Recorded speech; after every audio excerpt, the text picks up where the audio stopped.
हाय, good morning. कैसे हैं आप सभी? आशा करते हैं आप सभी स्वस्थ होंगे। तो चलिए शुरू करते हैं हम लोग आज का अपना क्लास। आज फिर से हम लोग रेलवे सीरीज ही करने वाले हैं।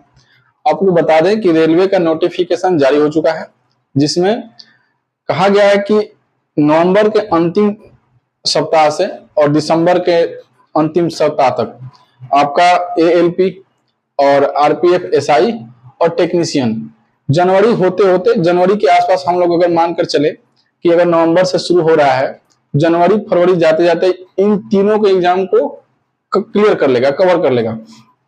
तो रेलवे के लिए समय कम है और अपना एसएससी का सीरीज जो वर्दी सीरीज है वो भी चलता रहेगा। तो हम लोग कोशिश करेंगे कि अधिक से अधिक रेलवे सीरीज करें और बीच बीच में वर्दी सीरीज भी करें और फाउंडेशन बैच भी चलता रहेगा। तो चलिए आज हम लोग फिर से एक बार रेलवे का ही सीरीज करते हैं और कल अगले दिन किसी दूसरे सीरीज को कर लेंगे। तो चलिए आज का पहला प्रश्न है किसी कक्षा में 9 छात्र और कुछ छात्राएं हैं। किसी परीक्षा से छात्रों के प्राप्तांकों का औसत 12 है और छात्राओं के प्राप्तांकों का औसत 14 है। यदि सभी छात्रों के कुल प्राप्तांकों का औसत 13.1 है तो कक्षा में कुल छात्रों की संख्या क्या थी? आइए औसत से प्रश्न है। दिया क्या है? अच्छा एक बात बताइए, इसमें छात्र की संख्या दिया हुआ है लेकिन जो छात्राएं हैं उसकी संख्या नहीं दिया हुआ। तो छात्र और छात्रा जब दोनों जुट जाते हैं तो सभी के सभी हो गए। देखिए छात्रों की जो संख्या है, छात्र कितने हैं जी? छात्र कितने हैं? 9 हैं। अच्छा जी, और छात्रा कितनी है? छात्रा हम x मान लेते हैं। कितना मान लेते हैं? x। तो जो कुल संख्या होगा छात्र का, कुल जो संख्या होगा, कुल संख्या विद्यार्थियों का कितना आ जाएगा? 9 प्लस x हो जाएगा, है ना जी? 9 प्लस x। अब देखिए एक बात बताते हैं आपको, जब हम औसत को संख्या से गुना करते हैं तो कुल योग निकल कर आता है। क्या निकल कर आता है? कुल योग। तो एक बात बताइए, कुल योग निकालना है हमको, तो कुल संख्या जो है कुल कितना है? 9 प्लस x। तो 9 और प्लस x और इसमें जब गुना कर देंगे औसत से तो कुल संख्याओं का औसत कितना दिया हुआ है? 13.1। कितना दिया है? 13.1। अब ये जो गुना करेंगे तो कितना हो जाएगा? 9 दशमलव 117 और प्लस 13x, 13.11 हो जाएगा। कितना हो जाएगा जी? 13.11। क्लियर है? ये हो गया अपना टोटल योग। क्या हो गया? टोटल योग। एक बात बताइए, ये कुल योग हो गया, कुल योग, कुल योग। अब एक बात बताइए, इसमें छात्र कितने हैं? 9 छात्र का कुल औसत 12 दिया हुआ है। कितना दिया है जी? 9 छात्र का कुल औसत 12, यानी कितना जगह? 12 108। कितना हो जाएगा जी? 108। यानी कुल योग कितना है? 108 है। अच्छा जी, और उसके बाद क्या बोला है कि जो x है कुल छात्रा कितनी है जी? x है। कुल छात्रा जो है उसका औसत जो है 14 दिया हुआ है। कितना दिया है? 14। तो कुल योग कितना हो जाएगा? 14x। अब एक बात बताइए, ये दोनों जुट जाएंगे तो इसके बराबर होंगे कि नहीं होंगे? ये दोनों इसके बराबर है तो क्या करेंगे? 108 और प्लस 14x और बराबर में चल जाएगा ये कितना? 117.9 प्लस 13.1x। अब एक बात बताइए, इसको जब बराबर कर दिया हम लोगों ने, इसको जब हमने बराबर कर दिया, एक बात बताइए, x वाला x की तरफ जाएगा और संख्या की तरफ आ जाएगा। आएगा कि नहीं आएगा? अब देखिए जब हम संख्या को दूसरे तरफ भेजेंगे, अच्छा यहाँ थोड़ा सा नीचे जगह कम पड़ जाएगा, इधर देख लेते हैं। जब इस संख्या को उधर भेजेंगे तो 117.9 में से 108 घट जाएगा। घटेगा ना जी? 117.9 में से कितना घटेगा? 108। अच्छा जी, और एक बात बताइए, 14x में से 13.1 कम हो जाएगा कि नहीं हो जाएगा? 14x में से 13.1 कम हो जाएगा। 13 कम हुआ तो 1 बचा था, लेकिन 0.1 भी कम हो गया तो कितना हो जाएगा? 0.9 बचेगा, यानी कि 0.9x बच जाएगा। और यहाँ कितना बच जाएगा जी? ये 9 हो जाएगा और ये 9 हो जाएगा, यानी 0.99 बचेगा। 0.99 सॉरी 9.9 बच जाएगा और इधर कितना बचेगा 0.9x। यहाँ से दशमलव और दशमलव नहीं कैंसिल हो जाएगा, और 9 से कितना बार में 11 बार में, यानी कि x का जो मान आ गया कितना आ गया 11। अब एक बात समझने की है कि जो छात्रा की संख्या है कितना आया 11, यानी कि छात्र कितने हैं 9, छात्रा कितनी है 11। पूछ क्या रहा है, पूछ रहा है कि कुल जितने भी छात्र और छात्रा हैं सबको मिलाकर कितनी जनसंख्या है। तो इनकी संख्या कितनी है 9 × 11 को कितना हो जाएगा जी, कुल 9 × 11 को कितना हो जाएगा 20 को, कितना हो जाएगा 20। ये आपका आंसर हो जाएगा 20। ये क्या हो जाएगा आंसर। ऑप्शन चेक कर लीजिए, option number C, option number C note कीजिए इसको।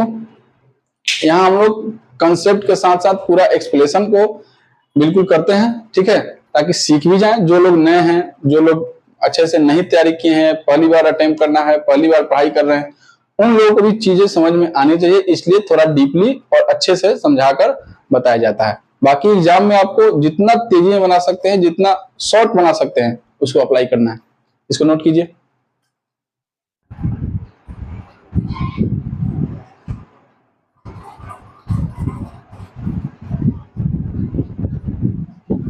अगला प्रश्न है, किसी थैले में लाल और नीले रंग के गेंदों की संख्या का अनुपात स्थिर है। जब उसमें 44 लाल गेंद थे तो नीले गेंदों की संख्या 36 थी। यदि नीले गेंदों की संख्या 54 हो तो थैले में लाल गेंदों की संख्या कितनी होगी। अच्छा, रेशियो का क्वेश्चन है, बड़ा ही आसान क्वेश्चन है। और एक और बात बता दें आपको कि अभी हम लोगों ने रेशियो यानी कि अनुपात और समानुपात का चैप्टर पूरा डीपली अच्छे तरीके से कवर किया है, सीखा हम लोगों ने। उसका प्लेलिस्ट भी पड़ा हुआ है अनुपात समानुपात का इसी चैनल पर। वहां से जो लोग अभी तक अनुपात समानुपात नहीं पढ़े हैं उसको भी देख लेंगे। वहां से क्या होगा कि अनुपात समानुपात से किसी भी प्रकार का क्वेश्चन नहीं छूटेगा, सारा का सारा टाइप वहां टाइप वाइज बांटकर पढ़ा दिया है हमने। 12 क्लास लगा था उसका, और लगभग 45 मिनट 40 मिनट 35 मिनट का एक क्लास होता है ना जी। आइए देखिए, यहां बोला है कि एक तो नीला है, कितना है जी, कौन सा है नीला, और एक क्या है जी लाल। दो प्रकार के गेंद हैं, कितने प्रकार के, दो प्रकार के। उनका रंग कैसा है, एक नीला वाला और एक लाल वाला। बोल क्या रहा है देखिए, बोल रहा है कि जब उसमें 44 लाल गेंद थे, 44 गेंद जब लाल है, 44 गेंद जब लाल है तो नीले वाले गेंदों की संख्या 36 है, कितना 36। ये अनुपात में है, 44 को जब लाल है तो नीले वाला कितना है 36। आगे बोला है कि यदि नीले गेंदों की संख्या 54 हो जाए, यानी कि ये इसको अगर 54 कर दिया जाए तो लाल गेंदों की संख्या कितनी होगी।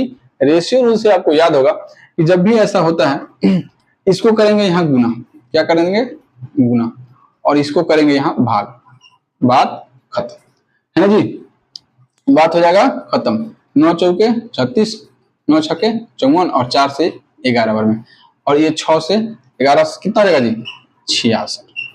इतना आसान था, समझ में आया आपको, कितना आसान था। एक बार में एक लाइन में कहानी खत्म। अब कितने ऐसे बच्चे हैं जो इतना भी करने नहीं जाएंगे, ऐसे ही दिख रहा है। ये 4 से 9 बार में और 4 से 11 बार में 9 और 11 हो रहा है जी, और ये 54 है, 9 छक्के 54 यानी 6 गुना बढ़ रहा है, तो इधर का 6 गुना तो 11 छक्के 66, कहानी खत्म। ऐसे ही बना सकते हैं, बहुत आसान तरीके से, बहुत सारा तरीका है, आप उसको फॉलो कीजिए जो हमेशा याद रहे। और नहीं बोला है, एक मतलब तरीका होता है, जिस काम को आप रोज रोज करते हैं वो काम आपके लिए बेहतर हो जाता है, चाहे वो किसी प्रकार से किया जाए। और कोई ऐसा काम होता है कोई ऐसा व्यक्ति है जो किसी दूसरे तरीका से करता है और उसके लिए वो इतना परफेक्ट हो गया उसमें कि उसको बहुत आसान होता है। नहीं तो हम लोग इस तरीके से करते हैं, ये हम लोगों के लिए बहुत आसान हो जाता है ना जी, इसलिए ऐसे किया। बाकी तरीका और भी हो सकता है कि पहले ही अनुपात निकाल दें और गुना चेक कर लें, कितना गुना इधर बढ़ रहा है तो उधर पता कर लेंगे। चलिए जी, ये आपका आंसर हो जाएगा option number A, option number A. Note कीजिए, इसको नोट कर लीजिए।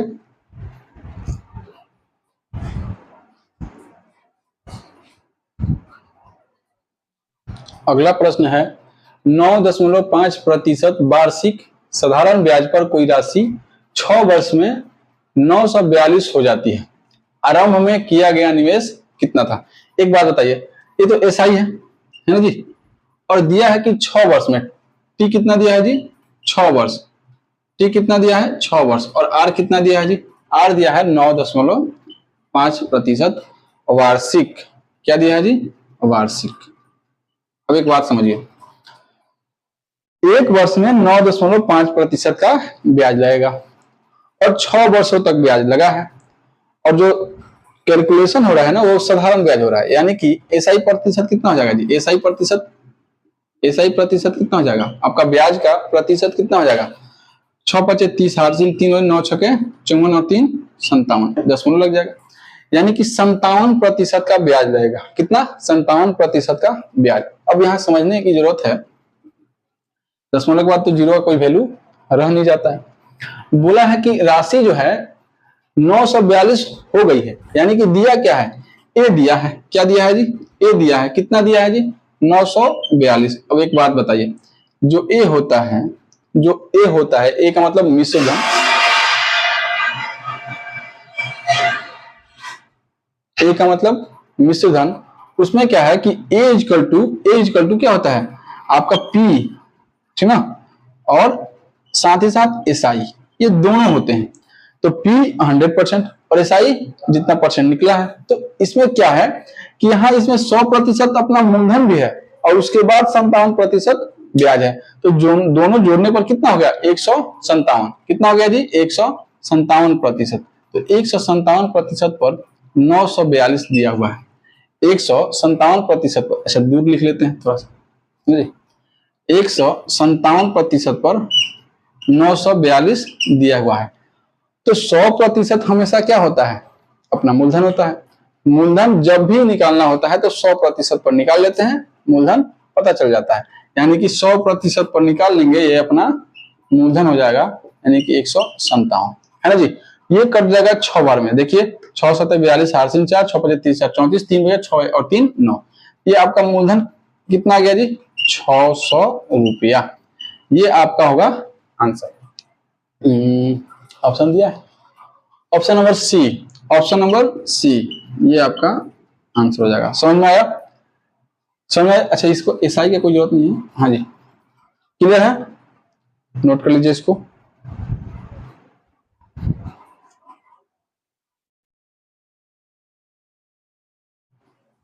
अगला प्रश्न है, निम्नलिखित में से कौन 15,376 का वर्गमूल है?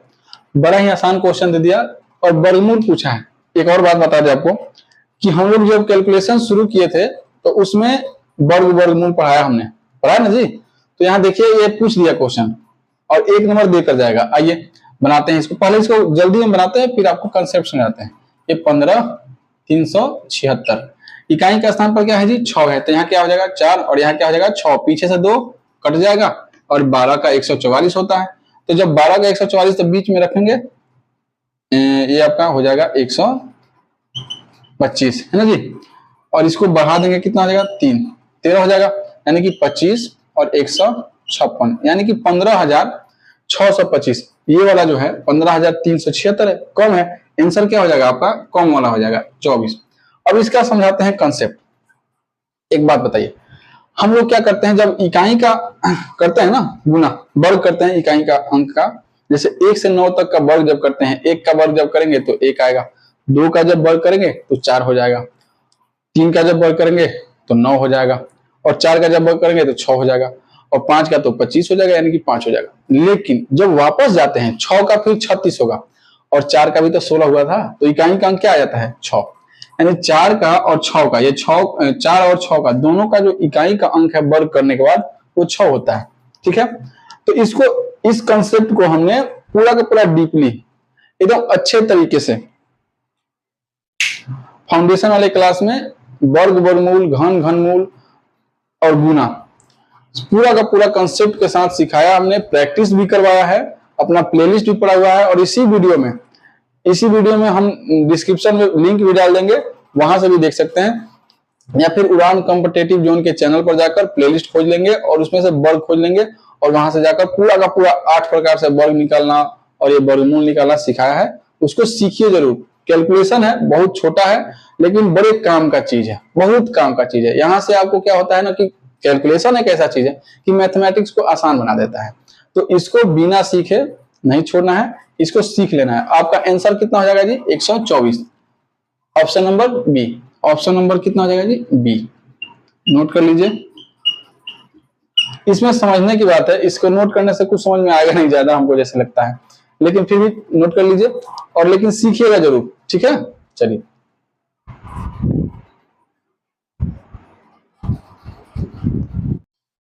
अगला प्रश्न है, एक स्विमिंग पूल को 3 टैंकरों ए, बी और सी के माध्यम से 10 घंटे में भरा जाता है। टैंक सी टैंक बी से 2 गुना तेज है और टैंक बी टैंक ए से, टैंकर बोला है कि टैंक बोला है जी? टैंकर।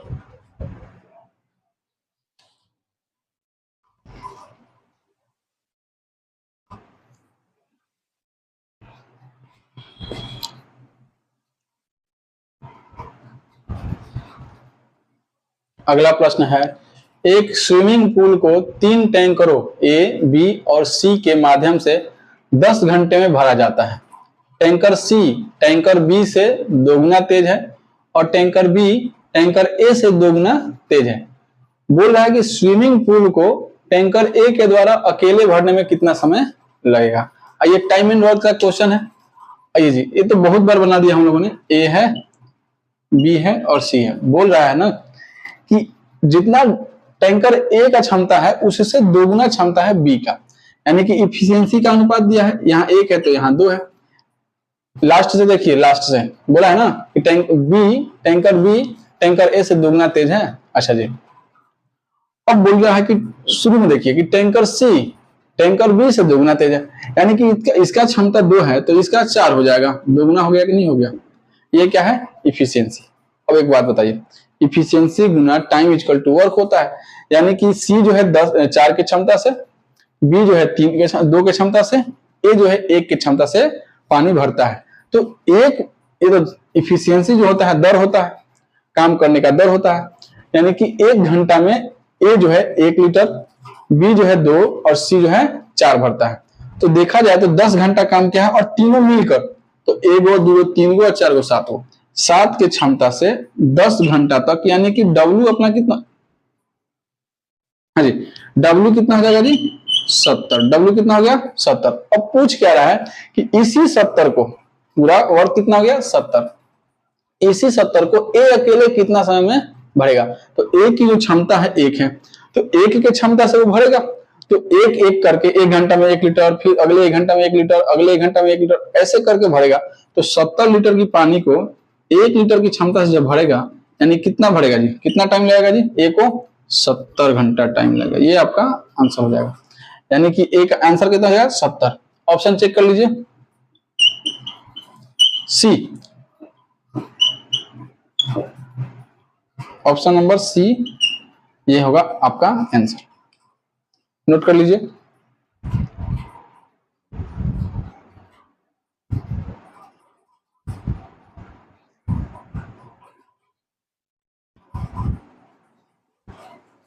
अगला प्रश्न है, उमर और अविनाश ने क्रमशः 10,000 और 15,000 रुपया के निवेश के साथ साझेदारी शुरू की, लेकिन वित्तीय समस्या के कारण अविनाश ने 8 महीने बाद अपना निवेश वापस ले लिया।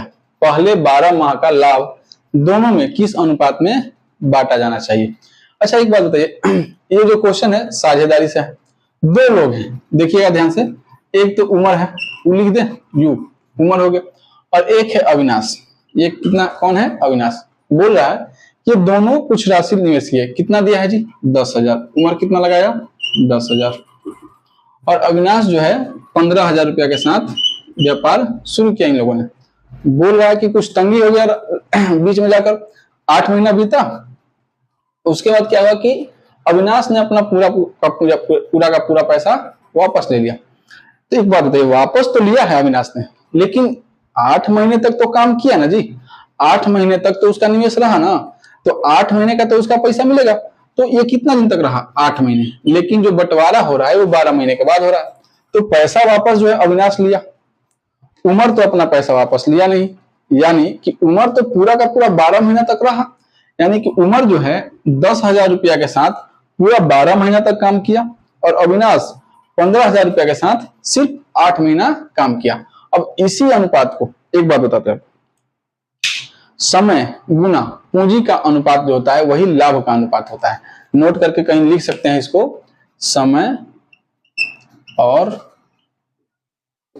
पूंजी का अनुपात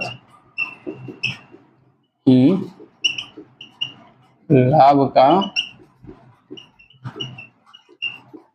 अनुपात होता है ना जी। इसको नोट में छाप लीजिए। ये समय हो गया 12 महीना, ये इसका पूंजी हो गया, फिर ये आपका पूंजी समय हो गया और ये इसका पूंजी हो गया।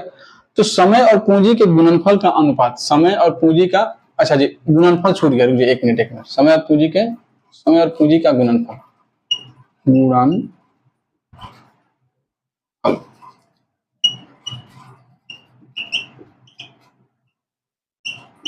समय और पूंजी के गुणनफल का अनुपात, समय और पूंजी के गुणनफल का अनुपात ही लाभ का अनुपात होता है।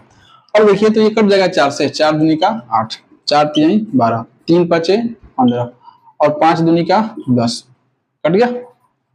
और ये 2 से 2 कट गया। अब एक बात बताइए, 3 0 से 3 0 कट जाएगा, यहाँ भी 3 0, इधर कुछ बचा कुछ नहीं, इधर कुछ बचा कुछ नहीं, यानी यहाँ 1 बचा और यहाँ भी 1 बचा। ये आपका आंसर हो जाएगा, ये आपका आंसर हो जाएगा। समय और पूंजी के गुणनफल का अनुपात ही लाभ का अनुपात होता है। इसको नोट कर लीजिए और ये आपका आंसर होगा। ऑप्शन चेक कर लीजिए, ऑप्शन नंबर सी। एक बात बताते हैं, देखिए ये जो पार्टनरशिप है, साझा का जो क्वेश्चन होता है उसका लैंग्वेज बहुत बड़ा होता है, लेकिन बनता बहुत ही आसानी से है। देख लीजिए ही कितना बड़ा लैंग्वेज दिया है, कितना लंबा चौड़ा लिखा हुआ है, लेकिन बना सिर्फ एक लाइन में, कुछ भी करना ही नहीं पर बस काट दिया हमने, बस कैलकुलेट कर दिया, कहानी खत्म। ये आपका आंसर हो जाएगा, नोट कर लीजिए।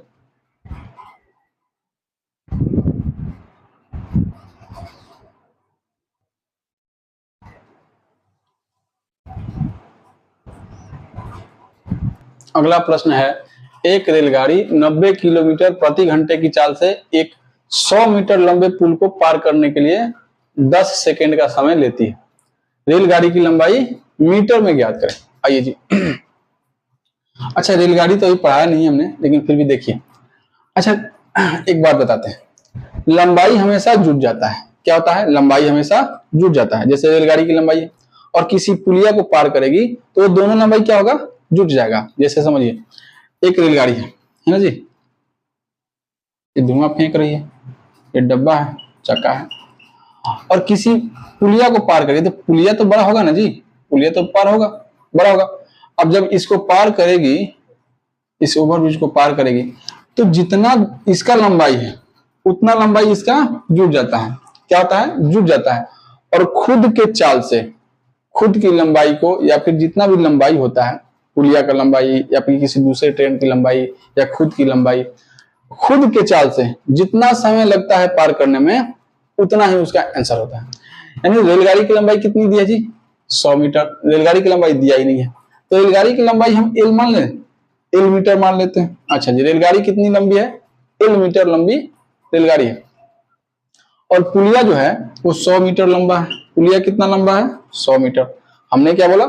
लंबाई हमेशा जुट जाता है, लंबाई हमेशा जुट जाता है। चाहे ट्रेन दो रेलगाड़ी हो और दोनों रेलगाड़ी अगर विपरीत दिशा से आ रही है तो भी जुट जाएगा, और दोनों अलग अलग दिशा में जा रही है तो भी जुट जाएगा। लंबाई में कोई फर्क नहीं पड़ता है। हाँ, सापेक्ष चाल जब निकालना होता है, ठीक है, इसी रेलगाड़ी के चैप्टर में आएगा आगे।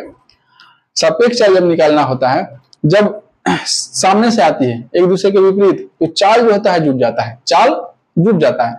और जब विपरीत दिशा में जाती है, समान दिशा में पैरेलल जाती है, ठीक है, एक के पीछे एक, तो वहां चाल क्या हो जाता है? घट जाता है। लेकिन लंबाई वहां भी जुट जाता है, तो लंबाई तो हमेशा जुट जाएगा। तो लंबाई कितना हो जाएगा जी? एल मीटर लंबी गाड़ी है और 100 मीटर लंबा प्लेटफॉर्म है, दोनों जुट जाएगा तो कितना हो जाएगा? एल प्लस 100, ये मीटर में है। अच्छा जी, और चाल कितना है? 90 किलोमीटर प्रति घंटा। एक बात बताइए, 90 किलोमीटर प्रति घंटा में दिया है, चाल कैसे दिया है? 90 किलोमीटर प्रति घंटा। अब जब दूरी हमारा मीटर में है समय हमारा सेकंड में दिया हुआ है, समय किस में दिया है, सेकंड में। तो चाल किस में होना चाहिए, चाल जो है मीटर प्रति सेकंड में होना चाहिए, नहीं तो इसको किलोमीटर में बदलो, उसको घंटा में बदलो, तब तो जाएगा किलोमीटर प्रति घंटा में। तो आसान यह है कि इस किलोमीटर प्रति घंटा को मीटर प्रति सेकंड में चेंज कर देते हैं। तो इसमें 5/18 से गुना कर देंगे, ये हो जाएगा मीटर प्रति सेकंड, ये हो जाएगा 5 यानी कि 25, यानी कि 25 मीटर प्रति सेकंड, यानी कि चाल कितना हो गया, 25 मीटर प्रति सेकंड। अब एक बात बताइए, ये मीटर से मीटर नहीं कट जाएगा, कट जाएगा, और सेकंड चल जाएगा ऊपर, और इधर दिया हुआ है कितना सेकंड में, 10 सेकंड में, 10 सेकंड में, ये भी सेकंड, तो सेकंड से सेकंड स्वाहा हो गया। अब यहाँ देखिए ध्यान से, बचा क्या, l प्लस 100 कितना बचा है जी, l प्लस 100 इक्वल टू, इस 25 से गुना होगा 10 में, कितना हो जाएगा, 250, 250। तो l इक्वल टू कितना हो जाएगा, ये 100 जाएगा इधर, वापस घट जाएगा 150, ये आपका आंसर हो जाएगा। ये 150 जो आया ये आपका आंसर हो गया, यानी कि ऑप्शन चेक कर लीजिए, option number D, option number D. Note कीजिए इसको, समझ में आया, छाप लीजिए।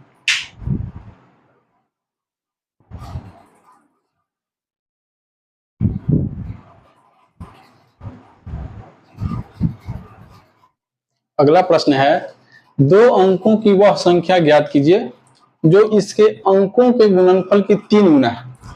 ऑप्शन दिया है ए में 48, बी में 24, सी में 12 और डी में 36। अच्छा एक बात बताते हैं, यहाँ पर इस क्वेश्चन में बिना ऑप्शन के बनाना थोड़ा मुश्किल है, ठीक है, तो इसको बनाना सबसे आसान है ऑप्शन से जाना। तो आइए ऑप्शन चेक कर लेते हैं। बोला है, अच्छा पहला ऑप्शन क्या है जी, पहला ऑप्शन है 48।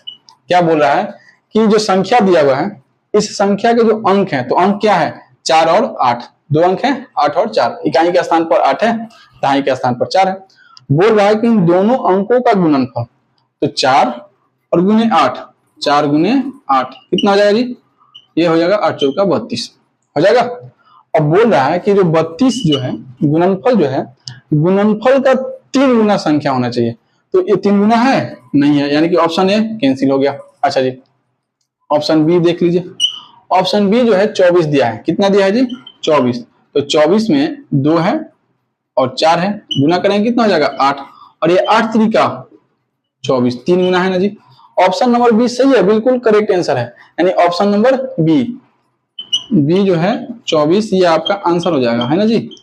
लेकिन फिर भी आइए चेक कर लेते हैं, और भी जो ऑप्शन दिया गया है उसको देख लेते हैं। 12 है ना जी, सी में क्या दिया है 12। इस 12 को 1 और गुने 2 करेंगे, 1 और गुने 2 करेंगे कितना हो जाएगा 2 हो जाएगा, लेकिन ये तो 6 गुना है ना जी, 3 गुना है, 3 गुना नहीं है। अच्छा जी 36 कितना है, सी नहीं होगा, ए भी नहीं होगा, सी भी नहीं होगा, बी तो है, आंसर हो गया। डी कितना है जी 36। 36 को अगर हम ऐसा करते हैं 3 गुने 6 कितना है, 6 3 के 18 और 18 दूनी के 36, ये तो 2 गुना है, यानी कि 4 ऑप्शन में से बी ही हमारा सही है, करेक्ट है, ये आपका आंसर हो जाएगा। नोट कीजिए इसको, नोट कर लीजिए, तो पहले ही बन गया था।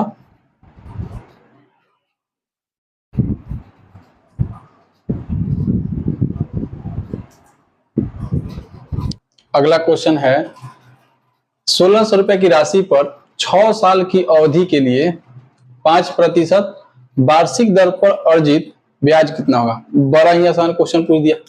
1600 रुपया मूलधन दिया है, मूलधन कितना दिया है जी 1600 रुपये, और आर कितना दिया है 5%, समय कितना दिया है 6 वर्ष। अच्छा ये जो दर है आर जो है 5% वार्षिक दिया है, इसको ध्यान रखना है ना जी, वार्षिक 5% वार्षिक, यानी कि 1 वर्ष में 5% का ब्याज लेना है और 6 वर्ष तक का लेना है। तो 6 वर्ष तक जब जाएंगे तो ब्याज अपना कितना हो जाएगा, SI% इक्वल टू RT%। कितना होता है जी, आर आपका 5% है और टी कितना है 6 है, 6 5 30%, यानी कि ब्याज का जो प्रतिशत है 30% हो जाएगा। कितना हो जाएगा 30%, यही तो पूछा है। 1600 रुपया की राशि और उस पर हमको 6 महीने में 6 वर्ष में 5% की दर से 30% का ब्याज मिलेगा। तो 1600 का 30% निकाल देंगे, 1600 का 30%। एक बात बताइए, पीछे से एक अंक के बाद दशमलव जब लगाते हैं तो 10% के बराबर का मूल्य होता है। तो 1600 का जब पीछे से एक अंक के बाद दशमलव लगाएंगे तो कितना हो जाएगा जी 160। कितना हो जाएगा 160, यानी कि 160 जो है 10% के बराबर हो गया, यानी कि 10% पर 160। हमको कितना चाहिए 30% ही तो चाहिए, तो यहाँ 30 से गुना करेंगे और यहाँ 10 से भाग कर देंगे, ये कट जाएगा, सूरत ये 48, 480 रुपया। ये आपका आंसर हो जाएगा। क्या हो जाएगा answer? Option number B, option number B note कर लीजिए। समझ में आया होगा? ये तो आसान है, बिल्कुल कोई दिक्कत नहीं इसमें, और ऊपर से साधारण ब्याज है, नोट कीजिए इसको।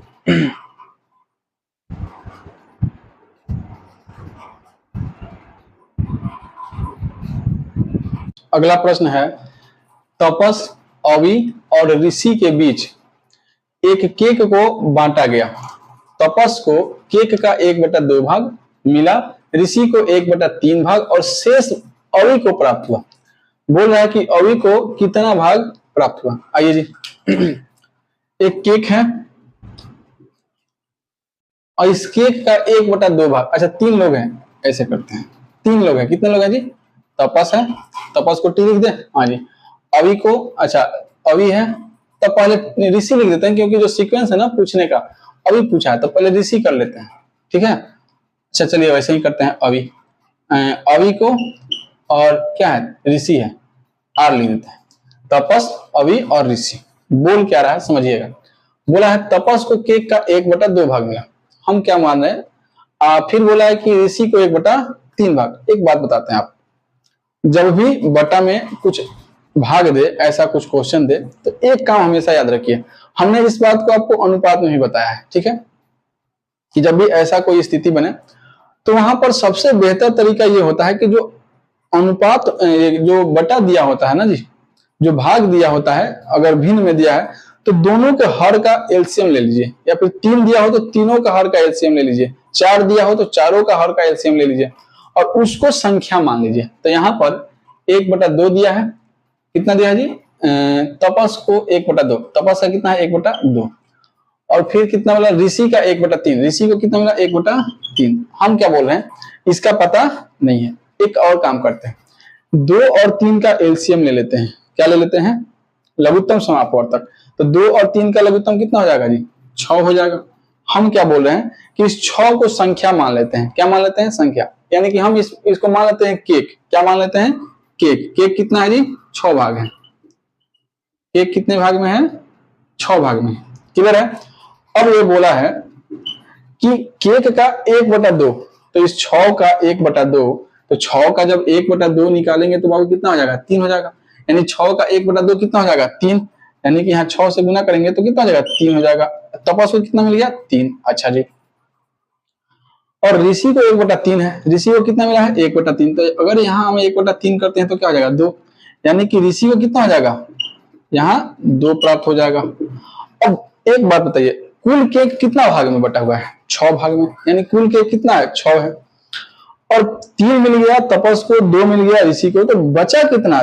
3 और 2 5, 5 तो निकल गया, बचा कितना? 1। यानी कि 1 मिला किसको? अवि को। अब एक बात बताइए, 3, 1 और 2, 6 हो गया। तो इस 6 भाग में से पूछा है कितना भाग अवि को प्राप्त हुआ, तो अवि को तो सिर्फ 1 प्राप्त हुआ है। कितना प्राप्त हुआ? 1। और कितने में से? तो 3 गो, 4 गो, 4 गो, 6 गो, 6 गो में से 1 भाग प्राप्त हुआ है किसको? अवि को। ये आपका आंसर हो जाएगा। ये क्या हो जाएगा? आंसर। ऑप्शन चेक कर लीजिए, ऑप्शन नंबर बी। नोट कीजिए इसको।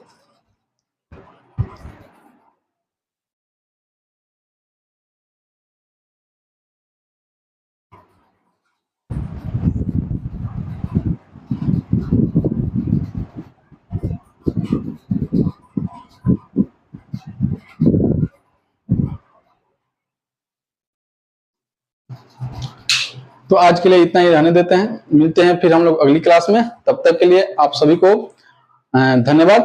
आप लोग वीडियो को, अगर वीडियो अच्छा लगी हो, ठीक है, वीडियो अच्छा लग रहा है तो वीडियो को लाइक कीजिए, शेयर कीजिए, कमेंट कीजिए और उन लोगों तक पहुंचाइए जो लोग तैयारी कर रहे हैं, रेलवे, एसएससी, पुलिस, बैंक, जो भी है। और एक बात और कि अभी तक अगर चैनल सब्सक्राइब नहीं किए हैं तो चैनल को सब्सक्राइब कर लीजिए, ताकि समय समय जब भी कोई क्लास अगर लगे तो आपको नोटिफिकेशन मिल जाए। धन्यवाद। आप अपने आप को सुरक्षित रखिएगा, स्वस्थ रखिएगा। और अभी माहौल है त्योहारों का, है ना जी। सभी को पहले ही अग्रिम रूप से दिवाली की ढेर सारी शुभकामनाएं। पटाखे संभल कर, ठीक है। चलिए, आप सभी पढ़े लिखे हैं, समझदार हैं, ज्यादा बताने की जरूरत नहीं है। धन्यवाद।